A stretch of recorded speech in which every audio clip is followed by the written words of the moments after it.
What's up, fellow lords of gaming? Welcome back to the channel. So we're jumping in with some more solo leveling Arise content. Specifically, we're going to be looking at not Alicia, not the gym system. Those are the main attractions of this update. What we're going to be looking at is the new added bond system and a little bit of explanation. So this should be a quick and short one. So if you were to go over to your section here, and they have a new section added for bonds, and they basically have like a fairly long list of bond type characters added to the game. This is important so that way you can earn yourself extra rewards, and the rewards are not bad at all. So let's take a look at like the strongest of the surveillance team specifically, because this is important to note because we have an SSR character and we have an SR character, and the rewards are different. So for just reaching level 80 all the way up to level 80, you have the ability to unlock some of these new gem fragments just for getting to level 60. And then at level 80, you have the ability to unlock the tier 3 gems. That's really good because that's another additional way outside of the fusion system to basically the fusion or the Battlefield of Chaos system to earn additional gems. You're also going to unlock some essence stones, some gold, and even some custom draw tickets just from leveling and advancing. Notice the rewards for your SSR characters. This is Wu Jin Chul. He's an SSR character, and these are the rewards for him.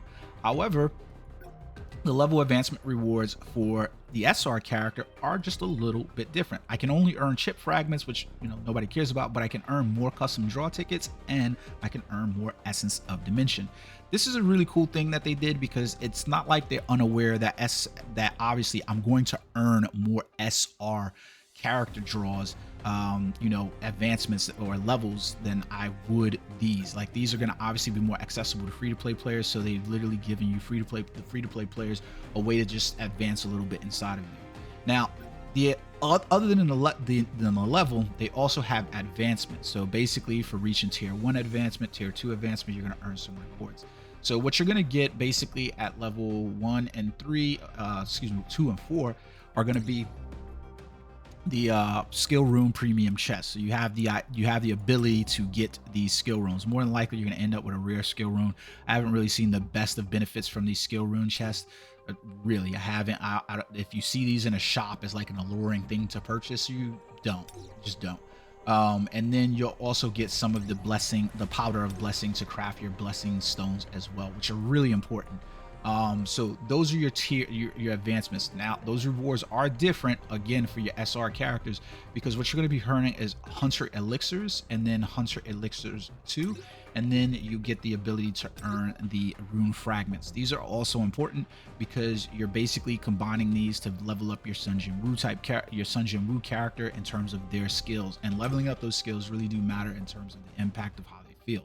Now, pay attention to the fact that I've collected all of the items necessary from these characters. I'm going to go over here to, I'm going to go into my hunters for Kang Tai Shek, and where's Wu Jin Chul? There he goes. So I can rank Wu Jin Chul up to level 60.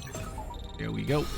And then you can see down below here, Kang Tai Shek is here, and I can level him up to level 60 as well. Here we go. So he's at level 60. So now that I've leveled him up, I'm going to be able to collect the bonds on these characters. Now, I want you to pay attention, because while the bonds are available here for me to basically level up, so hey, I'll collect the one for Wu Jin Chul inside of here, and we'll get this gem, which is a blue HP. Yeah, nice HP percentage. And then over here, now I have the ability to collect on all of the rewards that's here.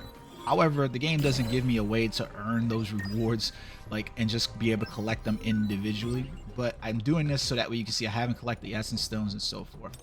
So if I go back into the bonds, Kang Tai Shek and Wu Jin Chul are also going to have other team ups that are available to them. So you can see here inside living weapons, I can never say his name, Wu Jin Chul's here, but the reward is not.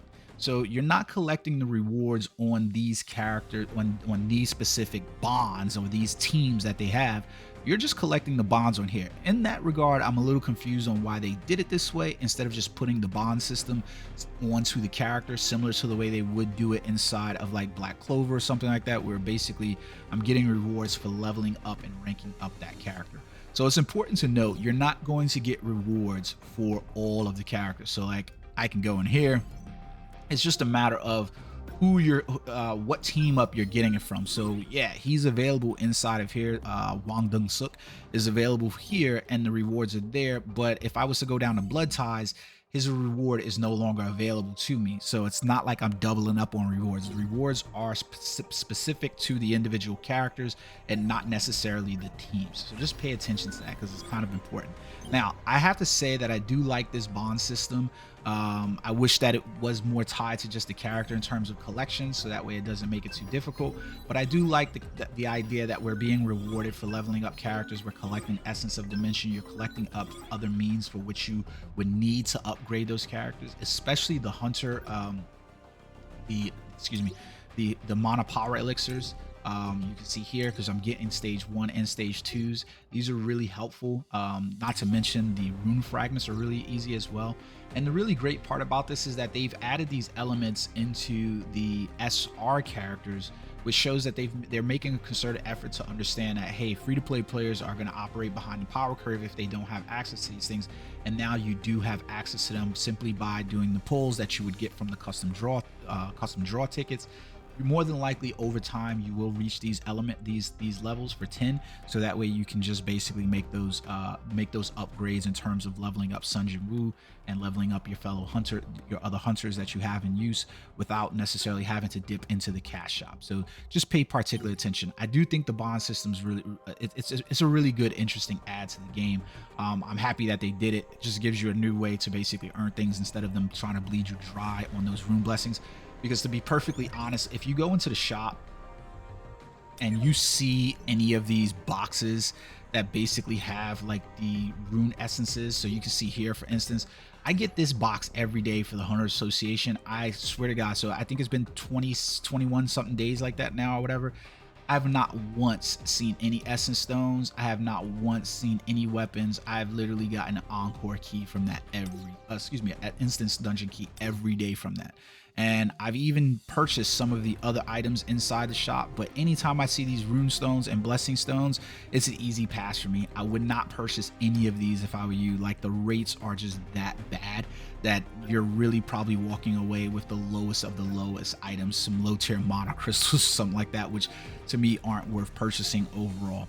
So there's nothing in the shop to accelerate your bond missions or anything like that. There's nothing in terms of the game modes to accelerate your bond clearing.